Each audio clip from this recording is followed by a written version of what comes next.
Y continuamos con más AMA Noticias en esta edición de Día Martes. Y como cada martes ya está junto a nosotros el politólogo Sergio Guzmán para tratar los temas de política internacional. ¿Cómo va, Sergio? ¿Todo bien? Un placer, como siempre. Bien, gracias, el gusto es mío. ¿Cómo anda todo? Muy bien, con muchas repercusiones, eso es importante, sí, del trabajo que llevamos adelante. De que se hace en Sama, de que se hace la gente que labura en la universidad pública. Así que gente que le pone todo el profesionalismo, todo el lomo y todo el esfuerzo y hace un producto y un trabajo de excelencia. Así que las felicitaciones para Sama. Muy bien, muchas gracias por ser parte. No. Es así.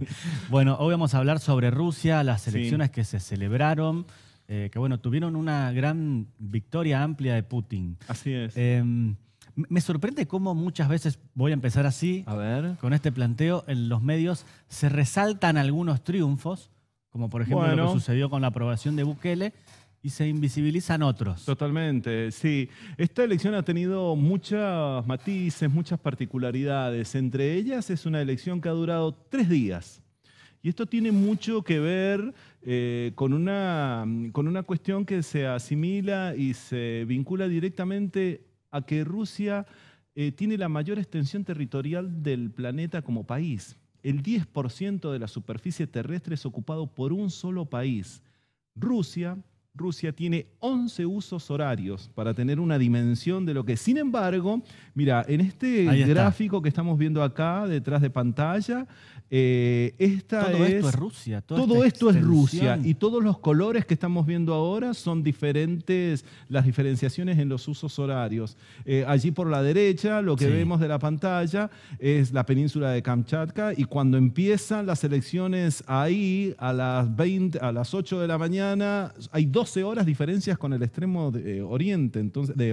Entonces imagínate que es de una extensión descomunal. Es un país de características verdaderamente continentales. Entonces, para que se distribuyan y pueda realizarse una elección en tiempo que relativamente esté establecido, se distribuyen en 3 días. En 3 días toda esta dimensión.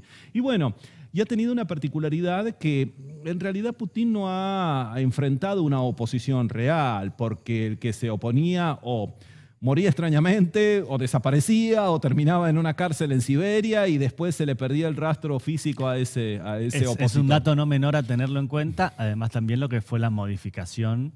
Así es, para que le permitir enmendarlo. Fíjate que no se ha modificado tanto la Constitución como que constantemente se ha enmendado desde que él asume en el poder allá a principios de los años 2000. Se va a convertir ahora, si concluye este siguiente mandato que empieza nuevamente, en el líder ruso que desde Catalina la Grande más tiempo ha permanecido en el poder. O sea, estamos en presencia de un acontecimiento histórico. Ahora bien, decimos que no tenía podemos oposición. analizarlo aparte, digo, en como esto fenómeno, de la alternancia o de perpetuarse en el poder, según la mirada. Lo cierto es que este hombre acaba de ganar con un 87% de los votos, de 114 millones de personas habilitadas para votar. Lo han votado casi 75 millones de personas. Son números, es decir, en Rusia todo es grande, todo es inmenso, y esta condición también. El segundo, quien lo sigue en la elección, en la cantidad de votos, es un comunista que ha sacado 4%. Es decir, del 87% al 4%, le ha sacado más de 80% de diferencia. Estos son los candidatos, los 4 que habían, y los 3 de abajo, fíjate, bueno, primero todos varones. Sí, eso es para observar y detenernos un momento en esto. Y todos que van desde un comunista hasta un liberal, pasando por un empresario, e incluido Putin, coinciden en algo. Todos coinciden en que la operación militar, no denominada guerra por ellos, sino la operación militar en Ucrania, es acertada y es pertinente. ¿Por qué? Eso iba a preguntarte, si ponemos ahora que vas a analizar ese contexto, ¿no? También sorprende, más que nada por la información que nos llega muchas veces. Nos llega cierta información sesgada, fraccionada, seccionada y totalmente parcializada, y la mirada occidental.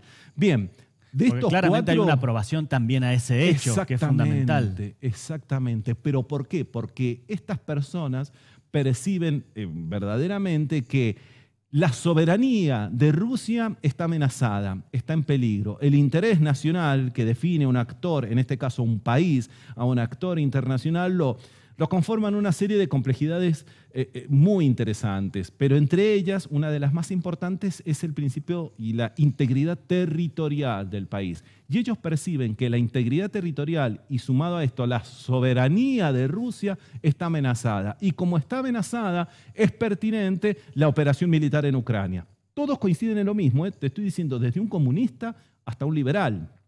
Todos. Y todos son, de alguna manera, profundamente nacionalistas. Putin, es el caso, no es ni un comunista, no es ni un extremo capitalista, ni los otros anarco no sé qué, experimentos que andan dando vuelta por ahí. No. Lo que es un profundo nacionalista. Lejos estamos, y hablo a título personal, de coincidir con muchas de las posturas que tiene Putin, es decir, es misógino, claro, es un machistoide, tiene expresiones tales. Vos calculá que hace unos días, hace semanas nada más, ha prohibido, como si se pudiese prohibir por ley esto, la homosexualidad. Es decir, va con cuestiones bastante fuertes. Sin embargo, estimo también que no puedes tener una muñeca muy delicada para gestionar la política de un país de semejante extensión territorial, con los grupos de poder, con los grupos de presión, con todo el sistema que implica la complejidad política de semejante masa continental convertida en país. En el contexto de elecciones, por lo general se pone el foco en la economía, ¿no? Sí. Sucede en nuestro país. Algunos especulaban en que iba a haber una caída de Rusia con la guerra en Ucrania. Bien. Y bueno, finalmente también hay una aprobación que debe ir de la mano de ese bienestar económico. Así es. En marzo del 2022, un mes luego de la operación, de la invasión a Ucrania, lo que sucedió fue que cayeron, Sergio, el 87%, no miento, el 87% fue el porcentaje que ha sacado él en las elecciones, perdón, y me corrijo, el 97%, casi la totalidad, cayeron el 97% las acciones del principal banco ruso, Sbank, y Gazprom, claro, ¿sí? la empresa petrolera rusa. Perdieron todas esas acciones en Europa y en Estados Unidos. Sin embargo, ha logrado recuperarse y según el último informe del Fondo Monetario Internacional, y digo el Fondo Monetario Internacional, no CEPAL, Claxo o el Centro de Estudios Che Guevara, el Fondo Monetario Internacional acaba de decir en 2023 que Rusia ha sido el país de Europa, porque ocupa dos continentes, Rusia, Europa y Asia, pero ha sido el país que forma parte de Europa que más ha crecido. Es más, es el único país que ha crecido. Y Rusia solo ha crecido más que todo el G7, incluido Estados Unidos. Es decir, lejos, tiene una economía a prueba de sanciones, una economía que ahora está orientada al 40% de su esfuerzo y de producción, claro, al esfuerzo de guerra. Sin embargo, puede sobreponerse, es una maquinaria de guerra extraordinaria. El que piense que por un par de tanques o por un par de petardos, y lo digo entre muchas comillas y sé que me entiende quien me escucha, suministrados a Ucrania, va a hacer frente a semejante maquinaria de guerra que históricamente la experiencia histórica nos ha demostrado que no han podido confrontar con este semejante hegemón y doblegarlo.